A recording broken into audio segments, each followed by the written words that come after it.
Alors bonjour, je m'appelle Rémi, j'ai 30 ans.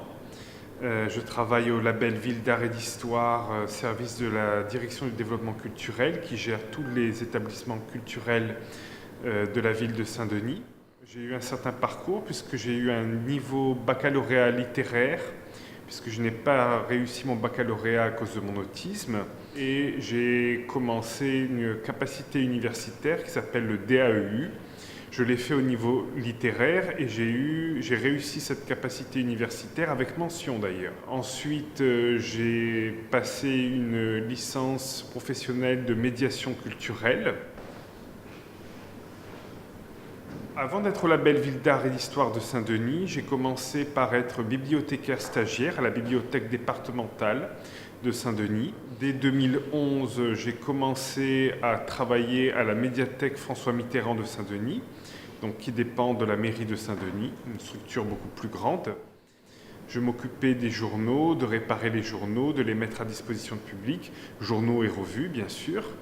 Je m'occupais également de la réparation des livres, qui était mon domaine initial, puisque j'oubliais de dire qu'avant le retour à La Réunion, j'ai fait une formation de reliure d'art. J'aiguillais bien entendu les touristes qui voulaient se repérer dans la ville de Saint-Denis, notamment les touristes étrangers, puisque j'ai un bon niveau d'anglais.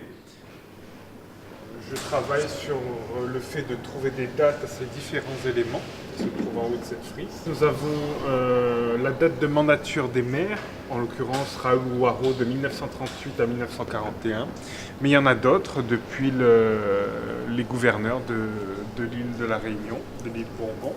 Ces dates vont servir, comme je le disais, à des aspects de guidage, soit à mon niveau, soit au niveau des guides touristiques qui guideront les visites. Quand on est en situation d'autisme et qu'on rencontre des difficultés, il ne faut pas rester dans l'isolement. Il faut en général se faire aider par un coach au niveau professionnel.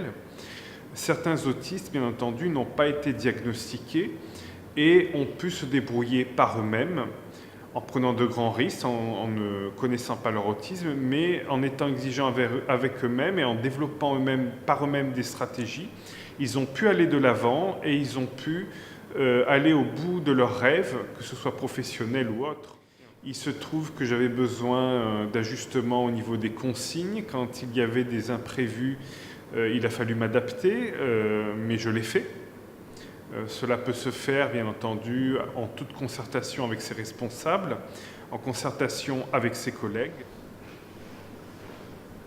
Alors, le fait de travailler me permet non seulement de voir à mon propre niveau que je peux être capable de faire des choses, en quelque sorte, que je peux servir à quelque chose, que je peux établir du lien avec mes collègues, que je peux rencontrer du monde. Moi, je pense que le terme clé du travail, surtout pour la personne autiste, c'est la mise en lien. C'est le maître mot. Alors, oui, je suis heureux au travail. Bien entendu, ce bonheur n'est pas un bonheur parfait, il faut le forger.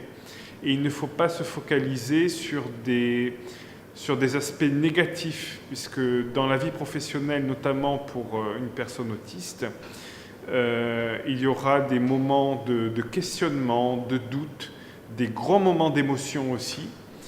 Et il ne faut pas fuir ces émotions, même quand elles nous éprouvent. Il faut accepter de vibrer, ce que j'ai beaucoup de mal à faire, parce qu'au moment où je vibre, je veux être trop parfait et trop contrôler les choses. Et des fois, je me dis, mais putain, mais qu'est-ce que je fous là? Est-ce que ça va marcher? Qu'est-ce que je vaux? Pourquoi? Je me mets en questionnement, mais au bout du compte, le jeu en vaut la chandelle, puisque malgré ces moments d'émotion peuvent faire prendre conscience de toutes les richesses qu'éprouve une personne autiste dans le but qu'elle se mette en avant et d'apporter du bien aux autres et à elle-même.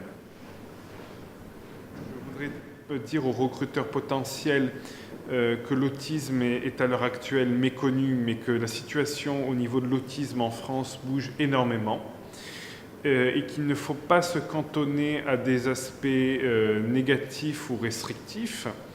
Il faut connaître quel est le potentiel de la personne que l'on recrute, savoir quelles sont ses richesses également, et faire germer en elle des atouts. Peut-être que cette personne autiste ne connaît pas en elle. L'autisme, je trouve, est un handicap formidable puisqu'il permet une très grande ouverture. Il permet également un très gros apport au niveau professionnel et il permet également un aspect innovant très porteur.